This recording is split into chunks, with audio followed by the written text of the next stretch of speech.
saya Ika Selvi Melati dari Prodi Pendidikan Bahasa dan Sastra Indonesia, Fakultas Keguruan dan Ilmu Pendidikan Universitas Islam Sultan Agung. Di kesempatan kali ini, saya ingin mendokumentasikan hasil review saya.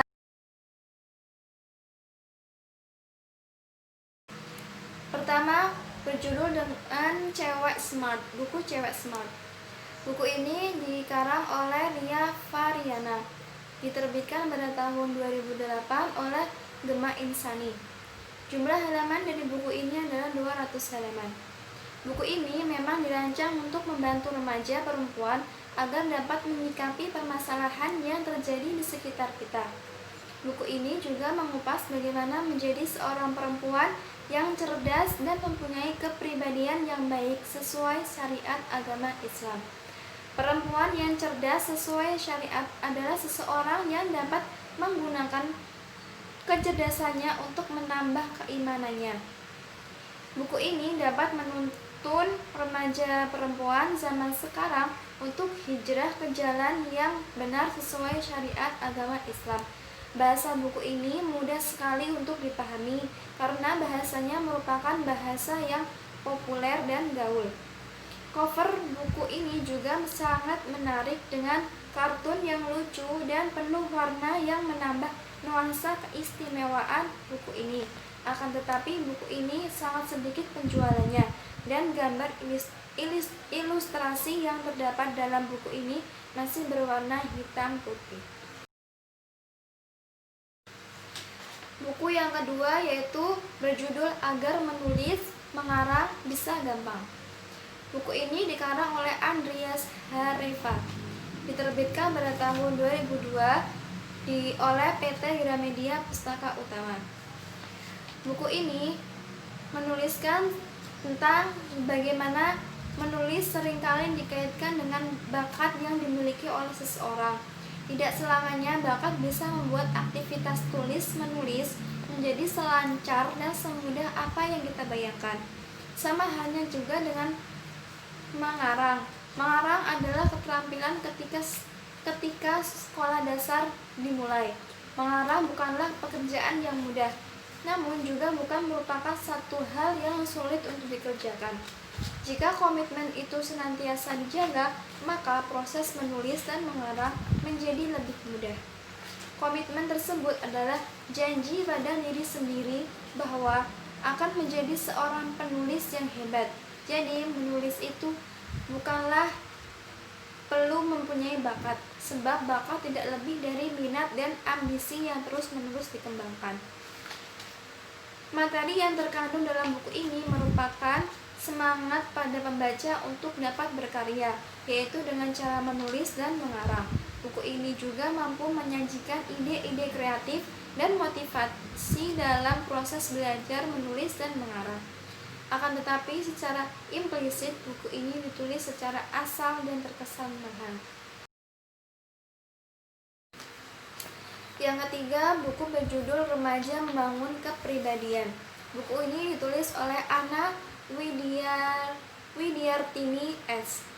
Diterbitkan pada tahun 2008 oleh Nobel Edumedia.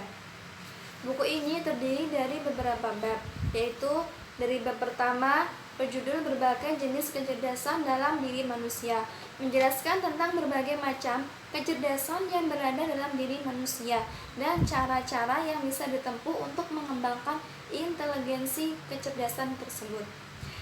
Bab kedua berjudul Memanfaatkan Berbagai Inteligensi. Dijelaskan bahwa setiap orang mempunyai potensi yang berbeda-beda dan tidak ada orang yang tidak mempunyai potensi sehingga perlu dicari tahu, perlu untuk dikembangkan. Bab ketiga berjudul Study is Beautiful.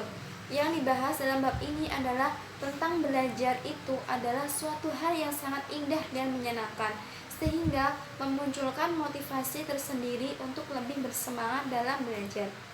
Bab yang keempat berjudul Berbagai Kisah Tentang Belajar.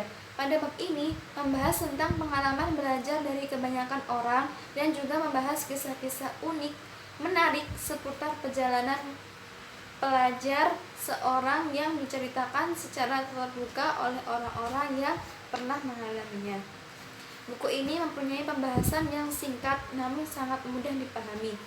Buku ini yang juga ditulis berdasarkan gagasan yang dapat dipercaya seperti ahli psikolog dunia, nasional, dan bahkan survei langsung dari masyarakat. Akan tetapi masih terdapat kata-kata yang mungkin sulit dimengerti oleh kalangan pelajar. Gambar ilustrasi pada buku ini masih kurang jelas sehingga akan menimbulkan kebosanan bagi para pembacanya. Motivasi dalam buku ini harus dianalisis lebih dalam lagi karena minimnya pemaparan bagi para pembacanya. Yang keempat, buku berjudul The Magic Smile atau Senyum. Buku ini dikarang oleh Atif Abul-Id, diterbitkan oleh Al-Jadid. Jumlah halaman dari buku ini adalah 108 halaman.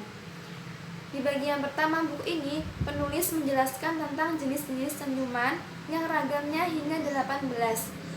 Senyum jujur merupakan pilihan yang paling terbaik dan merupakan kunci dari kebahagiaan yang hakiki. Bagian kedua dijelaskan tentang kemampuan senyuman jujur yang dapat membuka hati yang terkunci dan dapat mempengaruhi orang lain. Bagian yang ketiga, penulis mengajak kita untuk berdiskusi tentang segenggaman manfaat senyuman yang dapat menebarkan kebahagiaan.